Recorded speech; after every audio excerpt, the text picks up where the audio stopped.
I'm back to my machine. It's been 2.5 hours for this dry check. There's about 140, 150 grams per tray when it's dried on this batch. If there's anything more than a fraction of the gram of water loss during this, they'll have to stay in for a longer time. And since it's late at night, I'm just going to leave them in for overnight. So let's get them out and check them. So I'm going to bypass the last 28 minutes because I'd set it for 3 hours. And so now it's been about 2.5 hours. And then open the drain valve. And as soon as the pressure is equalized, we can get it open. So starting at tray 1, which currently is on the bottom, and this is about 112 degrees, about 125, 125, and about 115, 116. Oh, no, that'd be 110, about 106. Okay, so tray 1 is 9:15, so no change, which means it was dry at least 2.5 hours ago. Tray 2, 9:25, that's down 2, which means it needs to go in for more time. Bummer. So tray 3, 9:14, that's also down 2 grams. So that's going back in. Where'd I have that? Now I'm putting it there. Tray 4, that one's down significantly, 9:36, that's 2.5 hours. That one's going back in.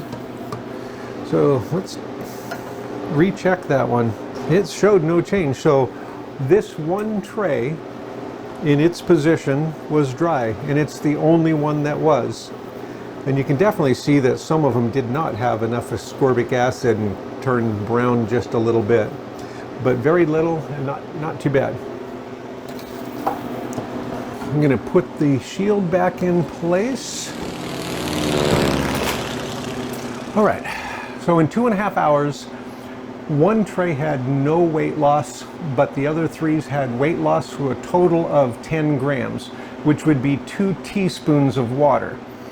There is no chance that I'm going to knowingly bag freeze-dried food with 2 teaspoons of water in it.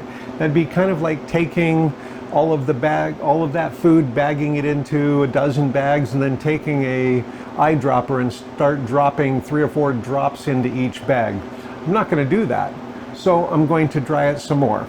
And unfortunately, because it's late at night, I have no intention of coming back in 2 hours and checking it again, so I'm going to give it a few hours and come back tomorrow. And I'll write down the time, how much it's used right now. Then if it doesn't lose any weight on this next round, which I don't expect it to, then we'll count this as our dry time. So it's probably already dry. Almost 100% that it's already dry. It only lost 10 grams in 2.5 hours. But the only way I know positively to be sure that it's actually dry is to put it in again and then give it a few more hours and weigh it again. That way it confirms that it did in fact finish drying before this cycle. I really don't need it to be so hot. I could turn the temperature down, but I'd have to restart it and get it back to the end. Do I want to do that? It would be more gentle on them. Nope, I'm going to close the drain valve and restart it. So I closed the drain valve, now we're going to restart it. And as I said, I have very little doubt that it's dry already, but I don't trust the thought that it's dry. I want to prove it's dry by checking it. So I'm going to add more dry time. I did close the drain valve, continue, and I'm not going to wait for it to cool the vacuum pump because I've got a fan blowing on it to keep it nice and cool, and jump past that. And with my sister's newer machine, it doesn't do that anyway. It'll just restart because it knows that it's not a problem with the newer machines, the newer vacuum pumps. They're quite a nice vacuum pump. Now I'm going to add more time. Well, actually I'm going to leave it at 2 hours. There's no reason to leave the vacuum pump going and the heaters going and all of that for 6 or 8 hours now. I just need a 2-hour dry check. But I'm actually going to get 3 or 4 hours out of this because by tomorrow morning this is going to be -40 degrees and I'm going to have to rewarm it. So I will run it 2 more hours in the morning to get it back up to temperature, or at least just to get it back up to temperature. And that's one of the nice things about putting thermometers in the food, is that now with the food fairly dry, it's going to be acting like insulation. That stack of food in there, it's going to take a long time to get warm in the middle, but the readout on the machine is going to show the tray temperature, which is right on the heater pad. It's going to say that it's up to temperature in just a few minutes. The middle of the food's not going to be ready to take out and check for probably a half hour to an hour minimum. And these thermometers will let me see that. So we'll see you tomorrow. Don't go away, it'll be just a second for you. I'm finally back to check my machine. I just mentioned a second ago that I was going to have it dry for just a couple more hours, then would come back and check it the next day. Well, it's the next day. It's about 16 hours later. I sometimes get asked about, can't you just add more time and let the machine run the whole time? Yes, you could. However, right now, as it's setting, only the cooling unit is running, and that's 273 watts on my machine. If I have the vacuum pump running and the cooling, of course the cooling's always running if the machine's on. If I have that and the vacuum pump running, then it's about 570 watts. And when the heating turns on, which it will cycle on and off continuously as long as it's going through the dry cycle, that bumps it up to about 1250 watts. So that's why I try to kind of estimate how long the drying part is going to need, and kind of add that amount of time when I know it's going to be sometime later the next day, like 16 hours later. Because it doesn't need 16 hours of the vacuum pump running, the heaters running, and the cooling unit running. The cooling unit alone is fine. There's no reason to have it running that entire time if I only need a couple more hours. Now, the thermometers in the food, of course, that comes up all the time. Why do you put thermometers in the food? It's for times like this. You do not have to have thermometers in the food for freeze drying. But I do consider it my second most important tool right after the scale for the dry check. And here's why. We're going to restart this machine and I'll show you the temperature on the display and the temperatures shown on the thermometers. So right now, the warmest thermometer is the one in the top tray, and it's -40. The coldest ones, I'm not exactly sure because my thermometers only go down to -40, and the bottom one is, I'm going to guess, about -54 right now. The next one up is about maybe -48, and then the second tray down is about -42, 44. So the point is they're all more than 40 degrees below zero. When I start this up, the tray heaters are going to come on, and the tray temperature is going to show, first it's going to show very cold, but then it's going to show a nice warm temperature that you'd think is fine to take them out. But the food isn't up to that temperature now. So let's get it started and we'll show that. So I hope this will show everything okay. So you can see it shows over 69 hours, and actually it's less than 53. Then I'm going to put more dry time. So it's still closed. Continue. And when I hit continue, then we'll be able to see what the tray temperature is. Okay, so it's saying that that tray temperature is -58 right now. And then we'll just watch this as it comes up and then compare it with the thermometers. So you can see now it's showing 72 and rising. And if this is all you had, you would look at this and go, oh, that's safe to take out. Well, this tray is still 25 below zero, 20 below zero, 5 below zero, 5 below zero. If you take them out at this point, you will get condensation on the trays and the food. The very bottom of the trays are warming up nicely. but the rest of the tray and the food is not warm enough to take out yet. Now you see it's been reheating now for 9 minutes, and the heaters have been on the entire time. And now this is up to about 100 degrees where that temperature probe is. But this tray is still at 0, 0, 20 degrees, and about 25 degrees. Still not close to warm enough to take out. So I'm not going to take them out until all of these thermometers show at least about 80 or 90 degrees. And once this temperature reading gets up to about 120, then the heaters will start cycling on and off, even though the food is not up to that temperature. Right now the whole machine is taking 1267 watts. On the newer machines, the heaters don't turn on so early like it does on my older machine when you add more time. And I really like that. It would be nice if it got down to vacuum pressure before it turned the heaters on. Okay, the heaters are turned off now on mine. Now it's dropped down to 531 watts. So now it'll start cycling on and off a little bit. All right, it's a little more than 12 minutes in, and all of the thermometers in the food now show above freezing. So a little above 32, 30, about 34, 55, 60.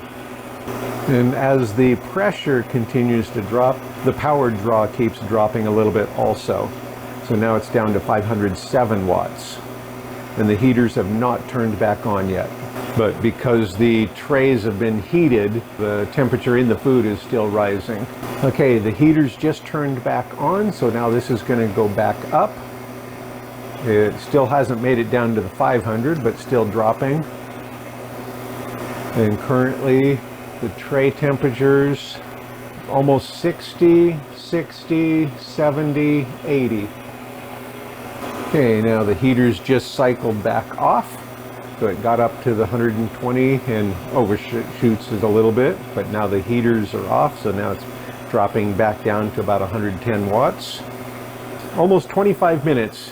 You can see this says 95, and it's the least valuable piece of this information. The heater's just turned on again, so now it's drawing about 1240 watts again. The bottom tray is showing about 80 degrees, 85 degrees, about 90 degrees, maybe 95 degrees, 100 degrees. Now I'm comfortable with taking them out, that the food itself is warm enough that I don't have to worry about condensation. So let's get these ready to come out. So as you can see, the temperature probe says they're warm and ready to take out in just a few minutes.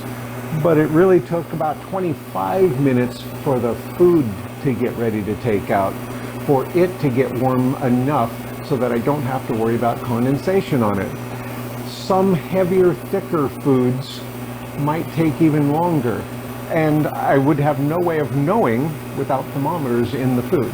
So thermometers are not required to do freeze drying, but I really like having thermometers in the food while I'm doing the freeze drying. It gives me information that I don't get another way. The machine won't tell me. Now, we can bypass the rest of that time and get them out, because we're trying to finish the dry check now. We were pretty sure they were dry last time. We had a total of 10 grams of water loss, of weight loss due to water, and most of it was on one tray. So it's probably finished a long time ago. Let's get them out and check them. Going to bypass the rest of that time. And of course, we'll leave it running in case I'm wrong and it's not dry. Okay, open the drain valve and get them out. Starting at the top with tray 1. And it is nice and warm. The food is barely warm, no change. And it didn't have a change before that. And this is 2 more hours. And tray 2 is down here now. That looks good. And tray 3. Okay, no change. And tray 4, and this is the one that had 6 grams loss before. Going to put this over here for a second. All right, and no change. Now we'll shut the machine off with no defrost and get these moved over. The time on the display shows about 69.5 hours for that batch, and it wasn't 69.5 hours. It was a total of 69.5 since I started the machine, but it was more than 3.5 hours before I put in the food which wasn't pre-frozen. That takes a lot of extra time. So I think I had 8 or 10 hours of just freeze time, and then had 16 hours since yesterday before this weight check. Well, it was done back then. So the 53.5 hours, which is still a lot, is the time I'm going to put for how long that batch took. And that includes all that pre-freeze and freeze time. This batch took about 10% or so longer than my sister's batch, maybe even a little bit more. However, this machine had about 15% more apples than what I put in my sister's machine, though we have seen that it does go about, on the average, about 10% faster than my machine. And I do like her machine. Then we'll get my little defrost piece in here. So the power for that one was 39.17 kilowatt hours, and of course would have been considerably less if I'd been here for it. But I wasn't here when it finished. Now we'll get the thermometers out of the apples and get the final weights, find out what they weigh now. I really want to mention how much I appreciate the support to the channel. I always forget about this when I'm doing the process because I'm focused just on the process. I think about this all the time when I'm reading comments. I wish it were live so I could go, oh yeah, thanks. I forget about these things at this point when I'm in the middle of a batch because everything is about getting that food in the bags. I really appreciate all the support I've gotten for the channel and for this process. And I want to thank everybody that's sent me coffee through Buy Me a Coffee. Dozens of people, thanks a lot. And also the super thanks that I've gotten. I really appreciate all of it every single time. I just forget about doing them in the video because usually my videos are far removed time-wise from when I read those and receive those. Sometimes when I'm doing the freeze drying, that's 2 or 3 weeks different from when I finally edit them. I'm trying to get them back into real time. When I did that 50 batch series, everything was within 2 days. I really enjoyed that. It felt like I had more instant communication with the people watching the videos. And I especially want to thank Carrie, a fellow freeze dryer from Australia, for sending these to me. They've been very useful. As you see, I use them all the time. It's been great having them here. And also this shirt. Hopefully I'll remember to put it there. Anyway, thanks a lot for all the support. Support doesn't have to be financial through Buy Me a Coffee or the super thanks. Making comments helps a lot for the channel to grow. Any kind of comments, they seem to recommend the videos more. So thanks a lot. So now we'll get the thermometers out and then get the final weights. So 907 grams. The scale says 907. I say 907, but I write 970. Sometimes numbers are hard, and I don't find the error until later when the numbers don't make sense. 917, 906, 927. We'll get the calculations and find out how we're going to bag them. In the meantime, because it's going to be a few minutes, and I'm going to put these in a big Ziploc like I did the others, mostly because I'm going slow right now on my bagging. And you can see some of these turned a little bit darker. So I should have had a little bit more of the ascorbic acid on some of these batches, I believe. So this is 10 pounds, or this was 10.1 pounds of apples. So that's a very full 2-gallon bag. And these bags are good for slowing down moisture, but they're not great. So I don't use this for anything more than a few hours. Now we'll get the math done and get our labels printed. This batch worked out to about 65.9 grams per pound. I'm going to bag it in 3/4 pound like I did the other one. It's 49.4 grams per 3/4 pound. So very similar amounts, and it should be. It's a very similar batch of apples. Got my bags pre-labeled. I've got the batch number up here in case this label fails. Then I'll still be able to refer back to my notes to get the information. Now we'll get them all bagged. And I'm going to do the same as I did on that last set and just scoop and pour. So I'll go ahead and tear that scale out. So zero it out with that on there. And then I want about 49.4 grams for each bag. So approximately that much for each one. You can see there's a little bit more space left in there. I could get a little bit more if I shook it down. If I put a full pound, I'm going to have to pretty well cram it. So I'm going to stick with that 3/4 pound.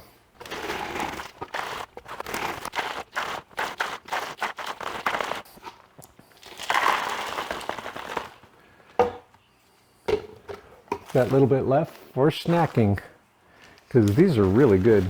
So I'm using 300 cc oxygen absorbers once again, and you can see the little oxygen sensor. This is one that I used 7 out of before and left the oxygen sensor in there so I could check to make sure that I've sealed it well. If it's sealed well and quickly, because I do them right away, then this has the 3 back in it, and the oxygen has all been absorbed by those, but it's such a minuscule amount. Again, we can watch that happen. Taxi! Ah, darn it. I didn't cut it well enough. So I couldn't even get it out before it turned. And I saved these and put them back in the other bag so I can see them get pink again. Got the first 3. Going to tuck them down the sides and move the bag over so I don't lose my place. I'll get these 3 closed right away. One of the things I like about the zipper bags is, besides the whole seal thing, is because you seal them, it gives a pretty nice flat, smooth area for the heat sealing process next. Now, let's see if we can keep this one in frame.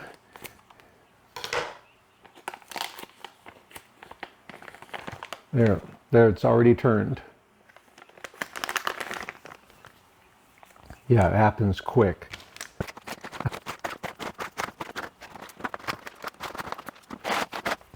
Now, as usual, going to seal them as high up on the bag as I can to allow myself more chances in case I mess it up. And on this first one, I'm going to do it twice because my machine does not have the silicone piece under the heat strip. So it has all this metal block under here, which can absorb a lot of heat. Now, I've got it sealed near the top. Got room for 2 or 3 more tries if I've failed on that one.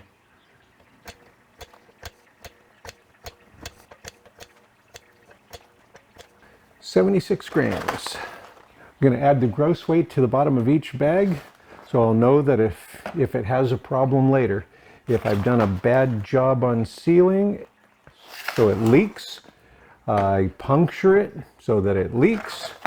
It's a bad quality bag and it leaks and lets moisture in. This will let me know early. And if it's going between 2 numbers, I will pick the higher number. As soon as all these have the weight on them, they'll be ready for storage.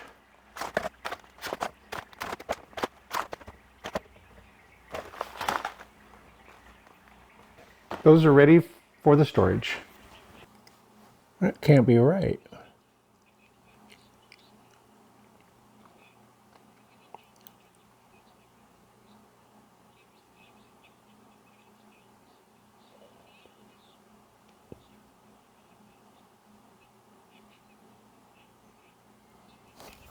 That can't be right.